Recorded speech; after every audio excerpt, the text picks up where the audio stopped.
Olá pessoal, meu nome é Leonardo, eu sou aluno da especialização de comportamento não verbal e análise de credibilidade. Vou falar aqui um pouquinho sobre as aulas ministradas pelo professor Davi Gleucas no módulo 1, que fala sobre alguns canais de comunicação. Eu vou falar aqui mais sobre a prosêmica, baseado nos estudos de Edward T. Hall e Mark Knapp, e sobre a oculésica também. Eu vou usar aqui dois artigos, The Eyes Don't Have It e Windows of the Soul de Albert Bridge, tá? Eu vou colocar aqui um episódio que aconteceu comigo na prática, de uma entrevista investigativa, de um caso de investigação de homicídio, no qual a vítima levou vários disparos de arma de fogo e veio a óbito. Então, eu intimei uma possível testemunha, até então eu não sabia se era ocular ou não. Eu fui até o balcão dessa delegacia para recepcionar essa pessoa. Eu me aproximei do espaço pessoal dela, chamei ela pelo nome, dei as minhas mãos para ela, para cumprimentar. Ela também me deu as mãos, nós apertamos a mão. Eu falei o meu nome, disse para ela me acompanhar até a minha sala. Para isso, eu dei um leve toque no ombro dela, conduzindo ela até a minha sala, nada tão invasivo. Quando chegou lá na sala, eu indiquei o local para ela se sentar. Eu me sentei na minha cadeira, então ficou ela, a mesa e eu. Eu vi que ela estava um pouco nervosa, um pouco tensa, com o dorso dela meio arqueado, com as mãos cruzadas. Ela sentou com a bolsa no colo e cruzou as mãos sobre a bolsa. Eu reparei também que os tornozelos dela estavam cruzados também. Diante disso, eu comecei a conversar, falei de conversas que não eram inerentes à investigação, para tentar relaxar essa testemunha um pouco. Então, eu ofereci para ela colocar a bolsa dela em uma cadeira que tinha do lado, e também eu ofereci um copo d'água para ela. E ela colocou a bolsa dela. Quando ela pegou o copo, também eu vi que ela relaxou um pouco mais. Ela se ajeitou melhor na cadeira, se aproximou de mim, e aí eu comecei a ver que poderia haver uma certa interação mais empática.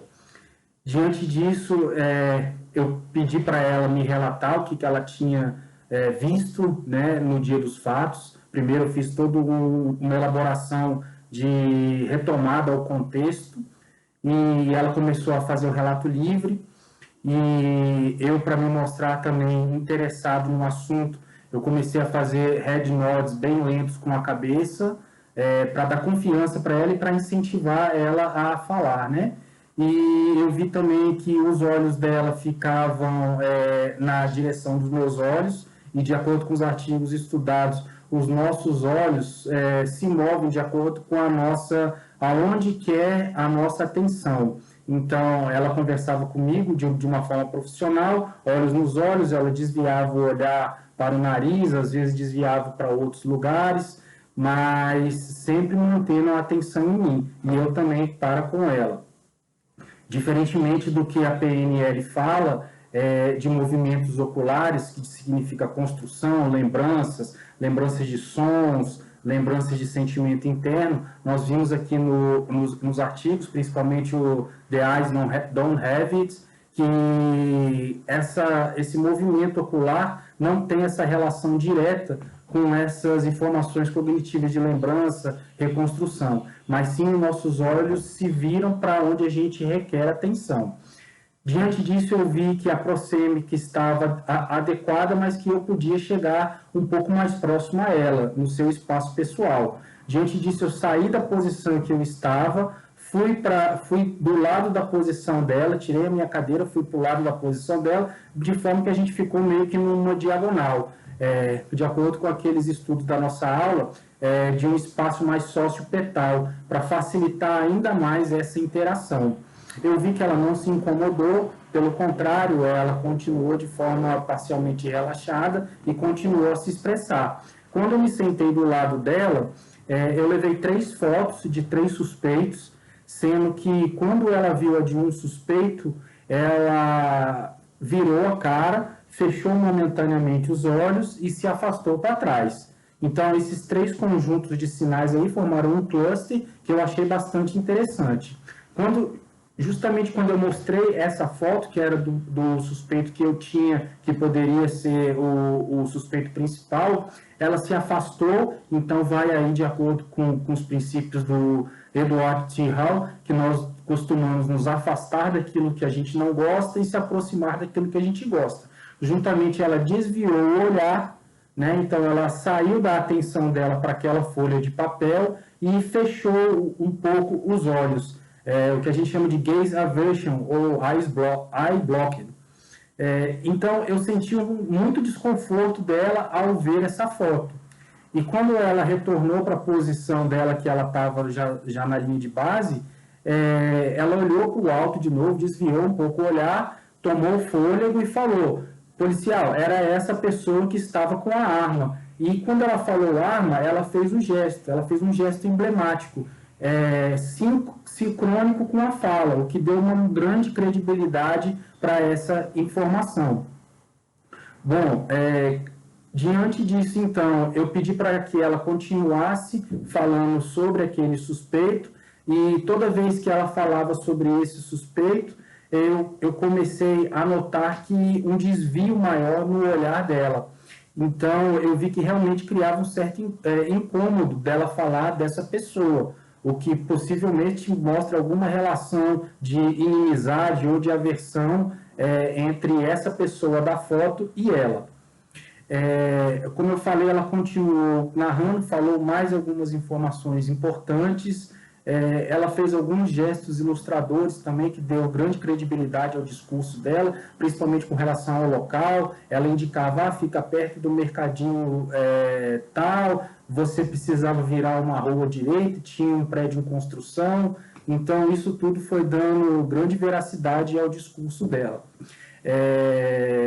Depois que a entrevista acabou, eu continuei falando com ela, mas também para quebrar um pouco aquele gelo de entrevista, de outros assuntos. Eu vi que ela se ajeitava na cadeira, mas ela estava relaxada. Eu não vi outros desvios de olhares, então o olhar continuou ela comigo, naquela interação mesmo, né, de variar, de ficar variando no nosso eixo, mas olhando para a minha face.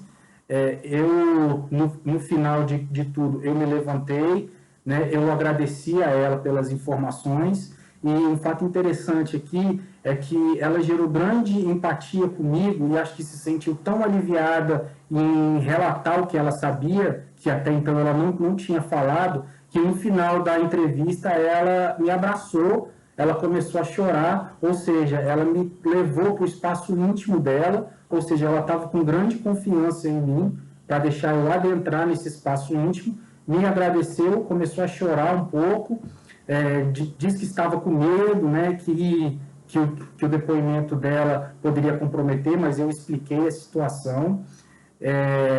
Nesse momento, ela pegou a bolsa dela de novo. Curioso que quando ela pegou a bolsa dela, ela voltou com as mãos para cima da bolsa.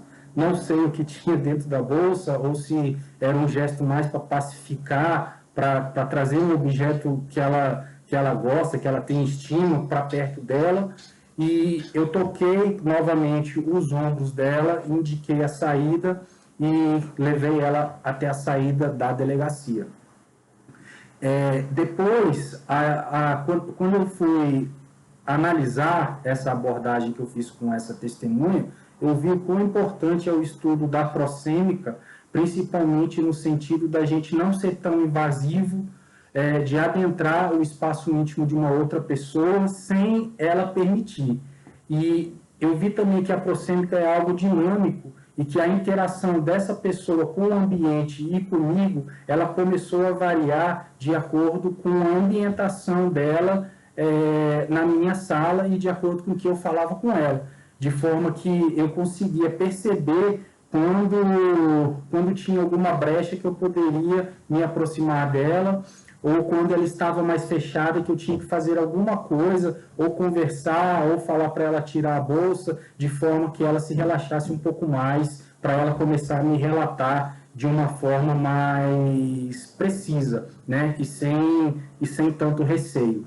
Com relação à oculésica, eu vi que nos artigos e nessa minha prática eles se combinam, visto que o nosso olhar ele tende a procurar aquilo que chama a nossa atenção e aonde a gente quer que tenha a nossa atenção. Então, eu via quando ela estava de fato querendo falar comigo, eu via que ela descansava o olhar momentâneo, que é normal, né? A pessoa ela ficar girando o olhar em torno do interlocutor, da face do interlocutor, mas o que mais me chamou a atenção mesmo era quando falava do suspeito, que ela desviava esse olhar. Né? Então, ela desviava o olhar daquilo que não trazia uma certa segurança ou trazia uma certa aversão para ela. Isso eu achei muito interessante e junto com esse desvio de olhar também, a gente via um fechar dos olhos um pouco mais demorado do que uma piscada normal, né? O que eu acho que pode transmitir algum fato dela não querer estar vendo aquela situação ou aquela foto, o que foi o caso. Bom, isso demonstrou o quão útil é o estudo da proxêmica, da oculésica, enfim, de todos os demais canais de comunicação, gestos, posturas, no meu ambiente de trabalho e nas minhas entrevistas investigativas diárias. De antemão, eu já agradeço aqui a oportunidade de expressar um pouco esse fato que aconteceu na prática e aguardo uma próxima oportunidade.